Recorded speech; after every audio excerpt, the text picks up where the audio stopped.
ಅನ್ವಯಿಸಿದರೆ ಅಥವಾ ರೆಸೊನೇಟ್ ಆದರೆ ಮಾತ್ರ ತೊಗೊಳ್ಳಿ, ಇಲ್ಲಾಂದರೆ ಬಿಟ್ಬಿಡಿ. ಇದು ಒಂದು ಜನರಲ್ ರೀಡಿಂಗ್ ಮಾತ್ರ ಆಗಿರುತ್ತೆ. ಎಂಪರರ್ ಕಾರ್ಡ್ ಬಂದಿದೆ, ಹಾಗೆ ನಿಮ್ಮ ಚಾರ್ಟ್ ಕೂಡ ಇದೆ ನನ್ನ ಹತ್ರ. ಸೊ ಎಂಪರರ್ ಕಾರ್ಡ್ ವಿತ್ ನಿಮ್ಮ ಚಾರ್ಟ್ನ ನೋಡಿದಾಗ ಬೀಯಿಂಗ್ ಇನ್ ಕಂಟ್ರೋಲ್, ಸೊ ತುಂಬ ಕಂಟ್ರೋಲ್ಡ್ ಆಗಿರ್ತ ಮಂತ್ರಲ್ಲಿ. ಸೊ ನನ್ನ ಕಂಟ್ರೋಲಲ್ಲಿ ನಾನು ಇರಬೇಕು, ಯಾವುದೇ ಕಾರಣಕ್ಕೂ ನನ್ನ ಮಾತಿಂದ ಆಗಲಿ, ನನ್ನ ಬಿಹೇವಿಯರಿಂದ, ನನ್ನ ಆ್ಯಕ್ಟಿವಿಟೀಸಿಂದ ಯಾರಿಗೂ ಹರ್ಟ್ ಆಗಬಾರ್ದು, ಅದು ವಿಯರ್ಡ್ ಆಗಿ ಕಾಣಬಾರ್ದು ಬೇರೆಯವ್ರಿಗೆ ಅಂತ ಅಂದ್ಕೊಳ್ತೀರ. ಹಾಗೆ ಕೂಡ ಯಾರಾದರೂ ನಾನು ಸುಮ್ಮನೆ ಇರಲ್ಲ, ಯಾರಾದರೂ ನನ್ನ ಕೆಣಕಿದ್ರೆ ಅನ್ನೋ ಆ್ಯಟಿಟ್ಯೂಡ್ ಕೂಡ ನಿಮ್ಮ ಹತ್ರ ಇರುತ್ತೆ ಅಂತ ಕಾರ್ಡ್ ಹೇಳುತ್ತೆ.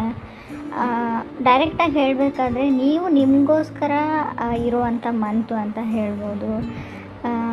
ರೀಚಿಂಗ್ ದಿ ಟಾಪ್ ಅಂತ ಹೇಳ್ತೀನಿ ನಾನು ಎಂಪರರ್ ಕಾರ್ಡ್ ಇರೋದ್ರಿಂದ. ಶೋ ಆಫ್ ಟೈಮ್, ಕೆಲವ್ರಿಗೆ ಅನಿಸ್ಬೋದು ಇಲ್ಲೆಲ್ಲೂ ಲವ್ ಇಲ್ಲ, ದೇರ್ ಈಸ್ ನೋ ಲವ್ ಅಂತ ಅನಿಸುತ್ತೆ ನಿಮಗೆ. ಸೆಕೆಂಡ್ ಕಾರ್ಡ್ ಲವರ್ಸ್ ಕಾರ್ಡ್ ಬಂದಿದೆ, ಇಲ್ಲ ಅಂತ ಅಂದ್ಕೊಂಡ್ರು ಕೂಡ.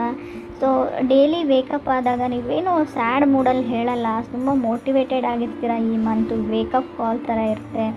ಎಲ್ರಿಗೂ ಹೆಲ್ಪ್ ಮಾಡ್ತೀರಾ ಫೈನಾನ್ಷಿಯಲಿ. ಸೊ ಹಣಕಾಸಿನ ವಿಷಯದಲ್ಲಿ ನಿಮ್ಮ ಫ್ರೆಂಡ್ಸ್ಗೆ, ನಿಮ್ಮ ಫ್ಯಾಮ್ಲಿಗೆ, ಸೊ ಅವ್ರ ಬಿಲ್ಸ್ನ ಕೊಡೋದ್ರಲ್ಲಿ ನೀವು ಹೆಲ್ಪ್ ಮಾಡ್ತೀರಾ ಅಂತ ಕಾರ್ಡ್ ಹೇಳ್ತಾ ಇದೆ. ಥರ್ಡ್ ಕಾರ್ಡ್ 7 ಆಫ್ ವಾಂಡ್ಸ್ ಬಂದಿದೆ. ಚಾರ್ಟ್ ಏನು ಹೇಳುತ್ತೆ ಅಂದರೆ 7 ಆಫ್ ವಾಂಡ್ಸ್ ಜೊತೆ ನಾವು ನೋಡೋದಾದರೆ ಮೇ ಬಿ ನಿಮಗೆ ಯೂನಿವರ್ಸ್ ತುಂಬ ಹಣ ಕೊಡ್ಬೋದು, ಸಕ್ಸಸ್ ಕೊಡ್ಬೋದು ಅಂತ ಹೇಳ್ತೀನಿ. ಬಟ್ ಎಲ್ಲನೂ ಇದೆ, ನಿಮ್ಗೊಂದು ಭಯ ಅಂತ ಇರುತ್ತೆ, ಸ್ಕೇರಿನೆಸ್ ಅಂತ ಹೇಳ್ಬೋದು.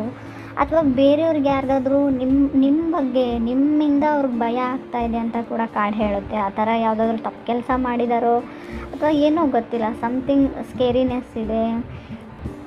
ಆಲ್ರೆಡಿ ಹೇಳಬೇಕಂದ್ರೆ ಅವ್ರಿಗೆ ಟ್ರಸ್ಟ್ ಇಶ್ಯೂಸ್ ಇದೆ, ನಂಬಿಕೆ ಪ್ರಶ್ನೆ ಅಂತ ಹೇಳ್ಬೋದು. ನಿಮಗೆ ಅವ್ರನ್ನ ಆಗ್ತಾ ಇಲ್ವಾ ಅಂತ ಕೂಡ ಕಾರ್ಡ್ ಹೇಳುತ್ತೆ.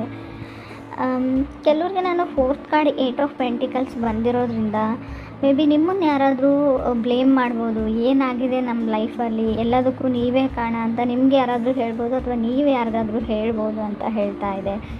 ಸೊ ಮೋಸ, ಬಿಟ್ರೇಲ್ ಕೂಡ ಕಾಣ್ತಾ ಇರಿ. ಈ ಮಂತಲ್ಲಿ ಕೇರ್ಫುಲ್ಲಾಗಿರಿ. ಯಾವುದಾದ್ರೂ ಯಾವ ವಸ್ತುನಾದರೂ ತೊಗೋವಾಗಲೂ, something you want to buy ಅಂದರೆ ನೀವು ತುಂಬ ಕೇರ್ಫುಲ್ಲಾಗಿರಿ, ಏನಾದರೂ ಖರೀದಿ ಮಾಡೋವಾಗ ಅಂತ ಕೂಡ ಕಾರ್ಡ್ ಹೇಳುತ್ತೆ.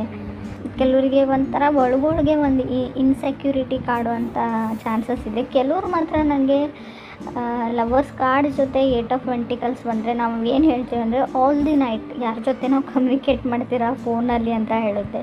ಇಡೀ ರಾತ್ರಿ ಮಾತಾಡ್ತಾನೆ ಇರ್ತೀರ. ಪ್ರಾಬಬ್ಲಿ ಅವರು ಸಿಂಹ ರಾಶಿಯವರು ಅಥವಾ ಮೇಷ ಅಥವಾ ನಿಮ್ಮದೇ ರಾಶಿಯವರು ಕೂಡ ಆಗಿರ್ಬೋದು. ಕೆಲವ್ರಿಗೆ ಧನುರ್ ರಾಶಿಯವರು ಅಂತ ಕೂಡ ಹೇಳ್ತಾ ಇದೆ ಕಾರ್ಡು. ಕೆಲವರಿಗೆ ಕ್ಯಾನ್ಸರ್ ಅಂತ ಕೂಡ ಕಾರ್ಡಲ್ಲಿ ಶೋ ಆಗ್ತಾ ಇದೆ.